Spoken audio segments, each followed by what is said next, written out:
México. Es difícil imaginar que las posibilidades de hoy en día en algún momento fueron nulas.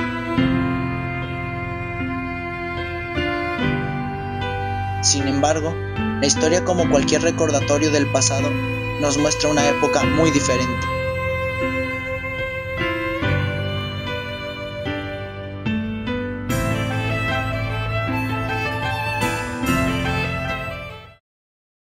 A finales del siglo XIX, el 27 de septiembre de 1821, el Ejército de las Tres Garantías entró triunfalmente en la Ciudad de México.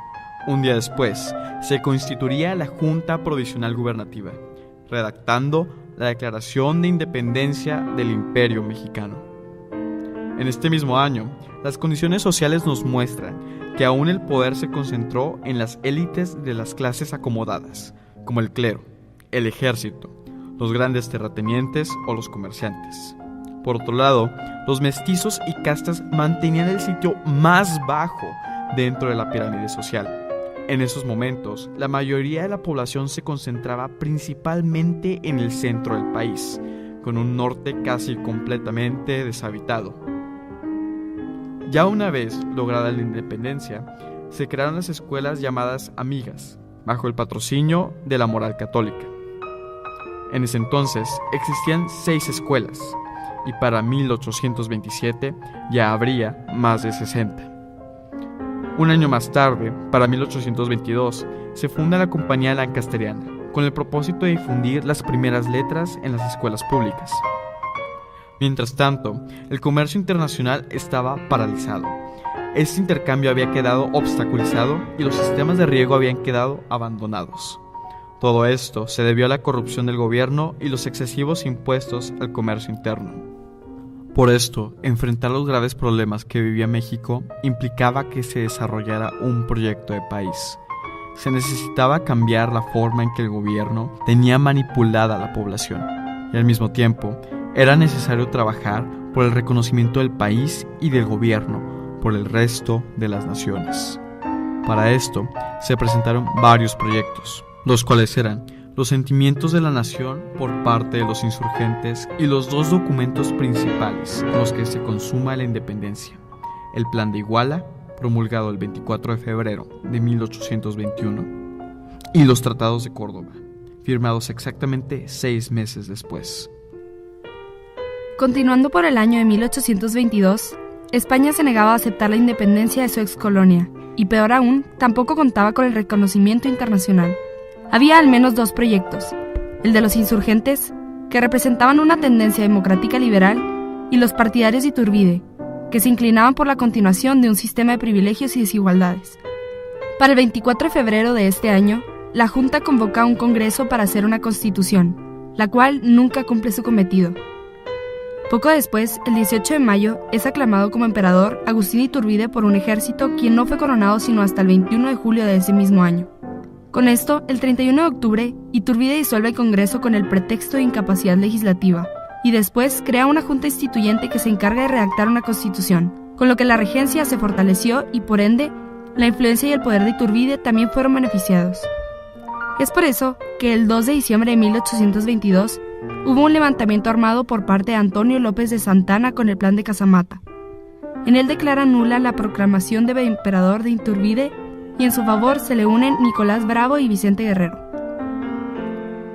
El 19 de marzo, Iturbide abdica al trono, y el Congreso lo declara como un gobierno ilegítimo. Por lo tanto, Iturbide es desterrado, y el 30 de mayo de 1822, el Poder Ejecutivo estuvo a cargo de un triunvirato encabezado por Guadalupe Victoria, Nicolás Bravo y Pedro Celestino Negrete, quienes habrían de convocar a un Congreso Constituyente para establecer las bases jurídicas del nuevo Estado mexicano.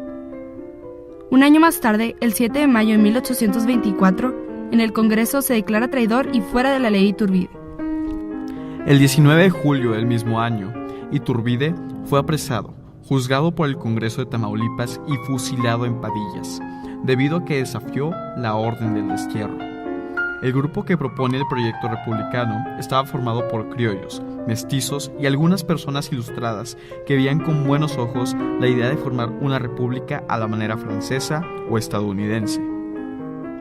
Para el 31 de enero de 1824, en el Congreso se promulgó el Acta Constitutiva de la Federación, donde se establecía que México sería una república representativa y popular. Y unos meses más tarde, el 7 de noviembre, se declaró formalmente el Congreso Constituyente, que llevó a cabo las elecciones presidenciales, resultando triunfadores el general Guadalupe Victoria y Nicolás Bravo, quienes el 4 de octubre jurarían ante la nueva Constitución.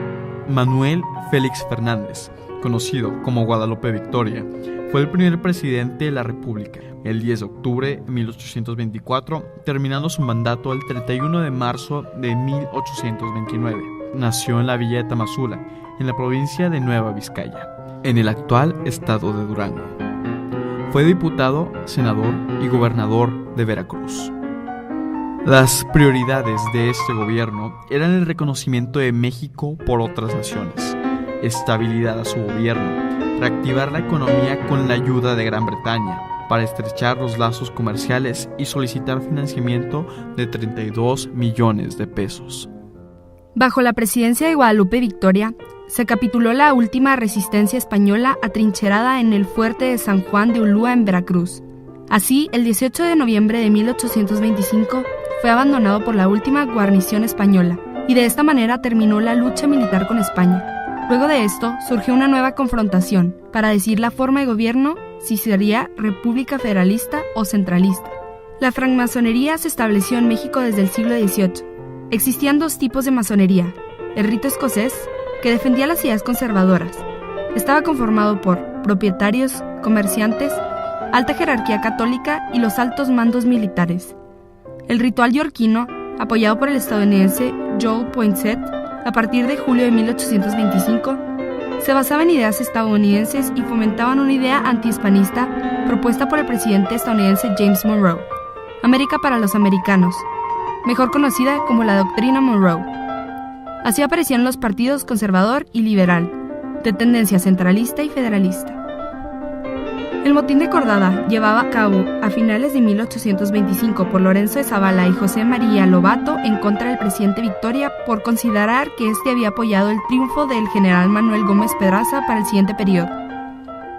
Los enfrentamientos entre las logias harían que hasta el vicepresidente Nicolás Bravo, representante de la logía escocesa, contraria a la del presidente que era yorquina, se levantara en contra del gobierno.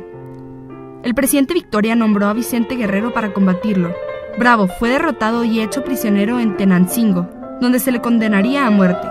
El Tribunal Supremo le perdona la vida aceptando el destierro temporal hacia Ecuador y regresa al país en 1829. En medio de la inestabilidad política, España no dejó de llevar a cabo intentos de recuperar el territorio mexicano.